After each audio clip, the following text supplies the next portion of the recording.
Saudara-saudara, kita duduk di majelis yang mulia ini untuk memperingati Isra wal Mi'raj baginda Nabi besar Muhammad SAW. Kita duduk di sini, kita tidak pernah memandang langsung wajahnya Nabi.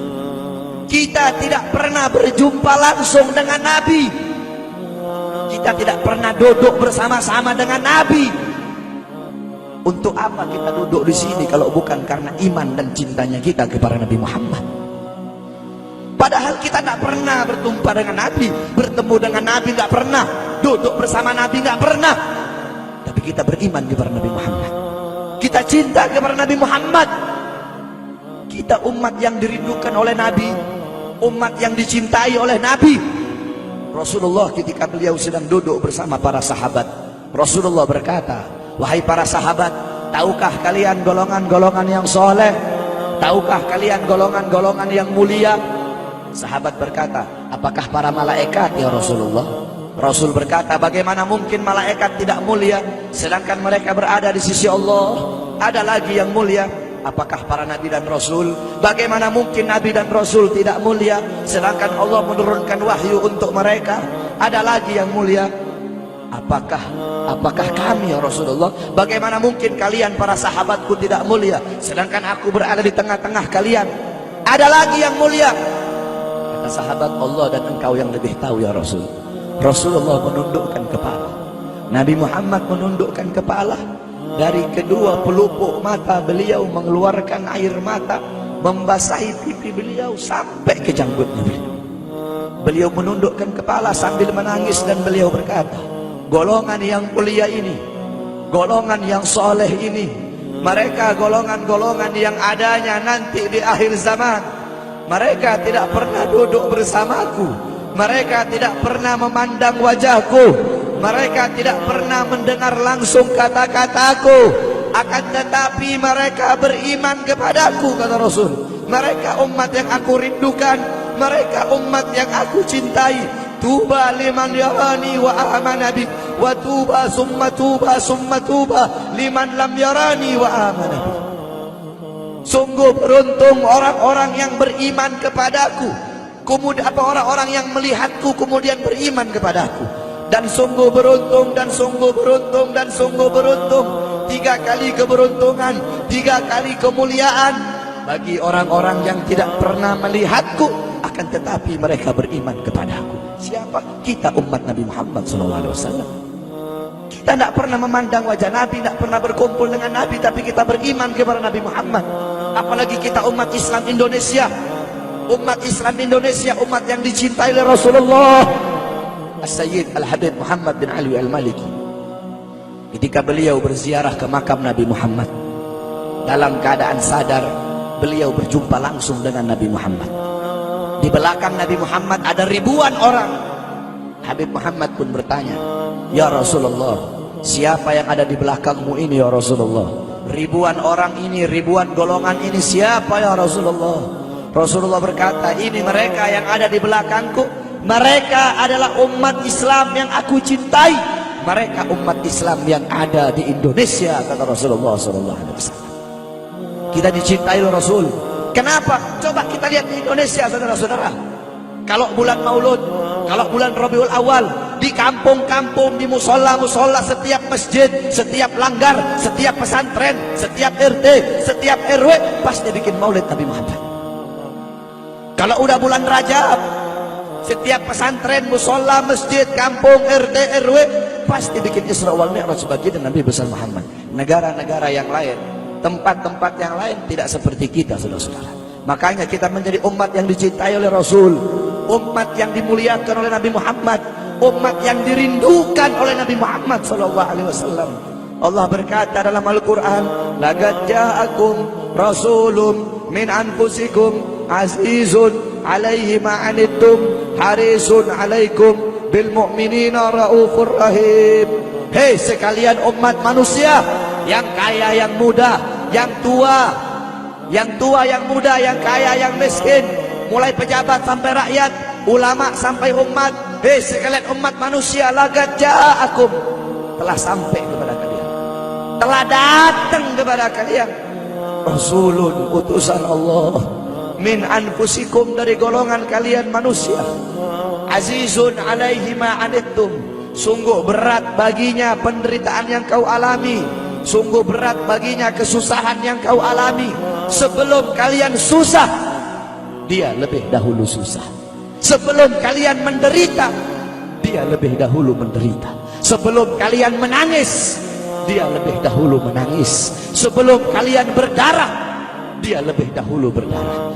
Azizun alaihi ma antum, harisun alaikum, dia menjaga kalian, menjaga akidah kalian, keyakinan kalian, tauhid kalian, syariat kalian, salat kalian, agar kalian tidak menyimpang, agar kalian tidak tersesat, agar kalian tetap berada di jalannya Allah. Bil mu'minina raufur rahim, kepada orang-orang yang beriman beliau sangat cinta, beliau sangat sayang, beliau mencintaimu sebelum engkau mencintainya, beliau merindukanmu sebelum engkau merindukannya. Siapa beliau? Siapa dia? Dia adalah seorang manusia yang mengorbankan jiwanya, mengorbankan nyawanya, mengorbankan darah dan hartanya demi kita sebagai umat. Beliau kepanasan, kedinginan, 3 hari 3 malam makan, mengganjal perutnya dengan sebongkah batu. Perut suci beliau berbunyi. Kelaparan bukan untuk dirinya, kelaparan bukan untuk anak cucunya, kelaparan demi kita sebagai umat.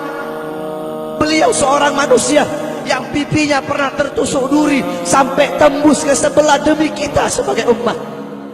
Beliau seorang manusia yang pernah wajah beliau dilempari kotoran demi kita sebagai umat.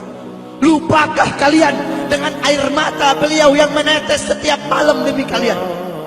Lupakah kalian darah suci beliau yang menetes ketika berada di kota Taif, dilempari batu demi kalian? Ketika beliau pergi ke kota Taif, dahi beliau dilempar batu, darah ke beliau keluar. Ketika darah itu jatuh, ditampung darah beliau, ditampung darahnya. Sahabat berkata, ya Rasul, kenapa kau tampung darahmu ya Rasul? Rasul berkata, andaikan darahku jatuh di atas tanah Taif, penduduk kota Taif akan ditenggelamkan oleh bumi, sedangkan mereka adalah umatku. Luar biasa kasih sayang Nabi kepada kalian. Tetapi kita sebagai umat tidak tahu diri. Kita sebagai umat merusak sunnahnya. Kita sebagai umat melanggar ajarannya. Kita sebagai umat semakin hari semakin jauh darinya, meninggalkan pakaiannya, meninggalkan ajarannya, meninggalkan sunnahnya, meninggalkan kepribadiannya, meninggalkan akhlaknya, meninggalkan Al-Qur'annya.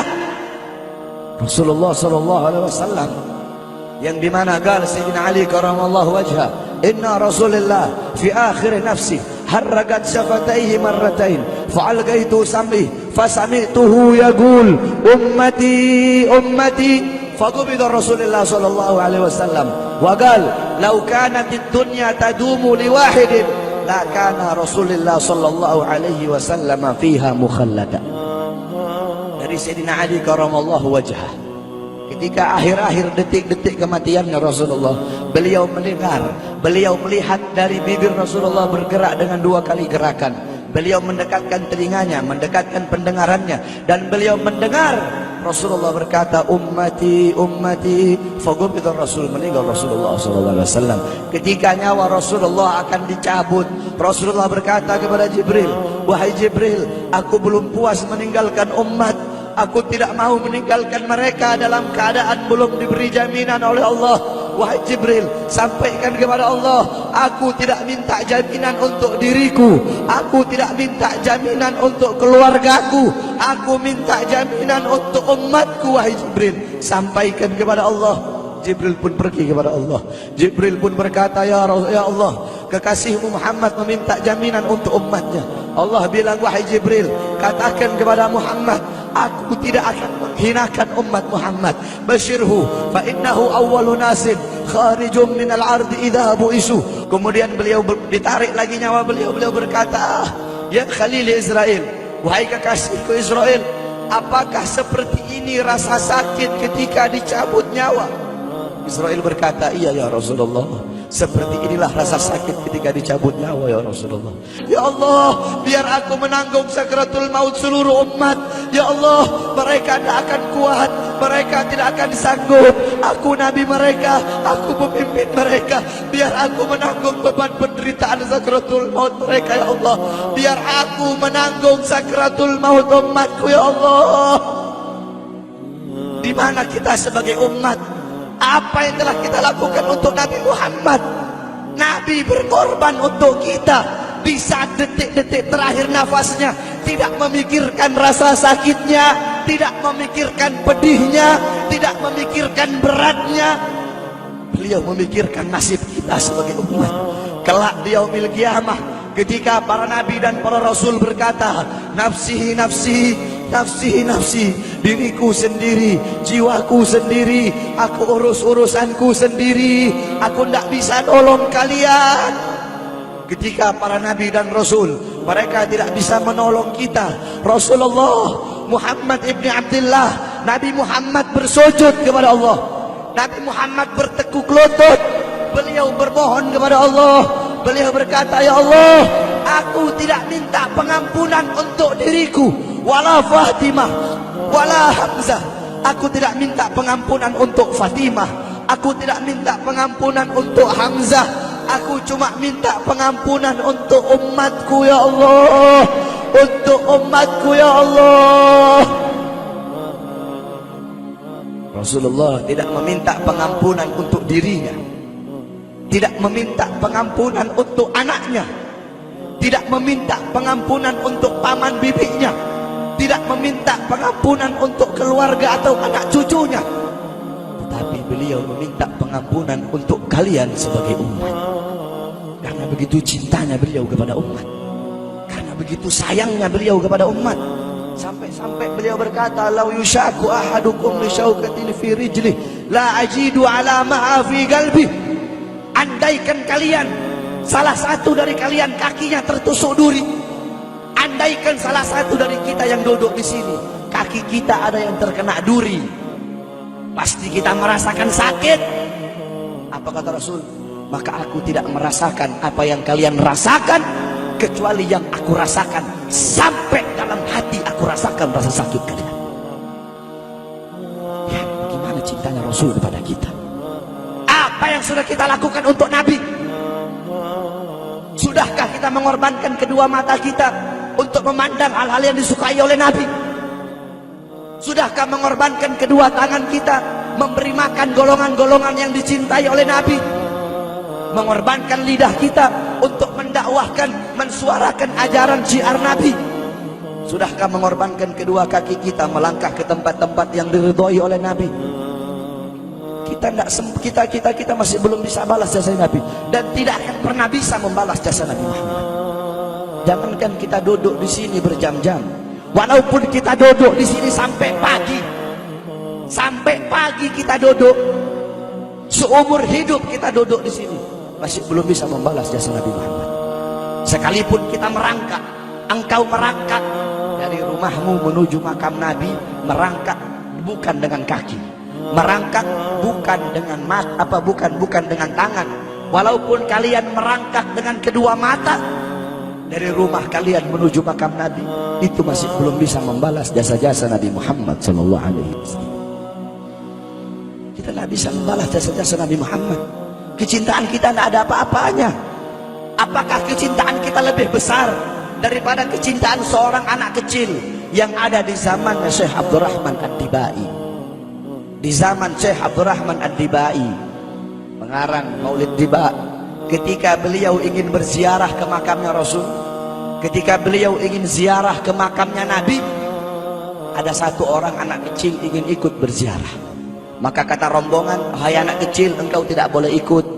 Ini perjalanan memakan waktu berhari-hari, bisa 4 hari, 5 hari, bahkan sampai 1 minggu. Kau tidak boleh ikut. Pergi anak kecil tersebut. Pergilah rombongan Syekh Abdurrahman Ad-Dibai untuk ziarah ke makamnya Nabi. Tanpa sepengetahuan rombongan, ternyata anak kecil tersebut bergelantungan di bawah kereta kuda Syekh Abdurrahman Ad-Dibai. Anak kecil itu bergelantungan. Dia sampai berhari-hari gak makan, gak minum, nggak tidur. Hanya apa? Hanya ingin pergi ziarah ke makam Nabi. Saking cintanya kepada Nabi Muhammad. Dia sembunyi-sembunyi bergelantungan di bawah kereta. Nggak makan, nggak minum, nggak tidur berhari-hari. Sampai ketika sampai di Madinah, itu anak kecil jatuh. Itu anak kecil terjatuh. Rombongan bilang, bukan ini anak kecil yang waktu itu mau ikut? Berarti sudah berhari-hari dia di bawah kereta ini. Dia nggak makan, dia nggak minum, dia nggak tidur. Anak kecil itu berlari. Anak kecil itu berlari sampai dia terjatuh. Saking bahagianya, dia sudah sampai di Madinah. Dia ambil debu-debu Madinah, pasir Madinah, dia ambil, dia usapin ke mukanya. Saking bahagianya, sampai itu anak mati. Anak kecil tersebut mati membawa kecintaannya kepada Nabi Muhammad. Anak kecil itu mati, gak makan berhari-hari, gak tidur, gak minum, hanya ingin ziarah ke makam Nabi Muhammad. Padahal anak kecil itu tidak pernah memandang Nabi, tidak pernah berkumpul dengan Nabi, tapi kecintaannya luar biasa kepada Rasulullah. Akhirnya anak itu dimakamkan oleh Syekh Abdul Rahman Ad-Dibai di Madinah. Anak kecil itu dimakamkan di Madinah. Nah, setiap tahun Syekh Abdul Rahman Ad-Dibai ziarah ke makamnya Nabi, pasti ziarah ke makam itu anak kecil. Yang anehnya, setiap Syekh Abdul Rahman Ad-Dibai ziarah makam anak kecil tersebut, kubur anak kecil tersebut bergeser dengan sendirinya mendekati makam Nabi Muhammad SAW. Sampai sekarang makam anak kecil itu ada di samping Masjid Nabawi. Saking cintanya anak kecil tersebut kepada Rasulullah SAW. Kecintaannya kita nggak ada apa-apanya. Kita tiap hari maksiat, tiap hari berbuat dosa, melakukan hal-hal mungkarat, dhalalat, sayyiat. Takutlah kita kepada Allah. Kembalilah ke ajaran Nabi Muhammad.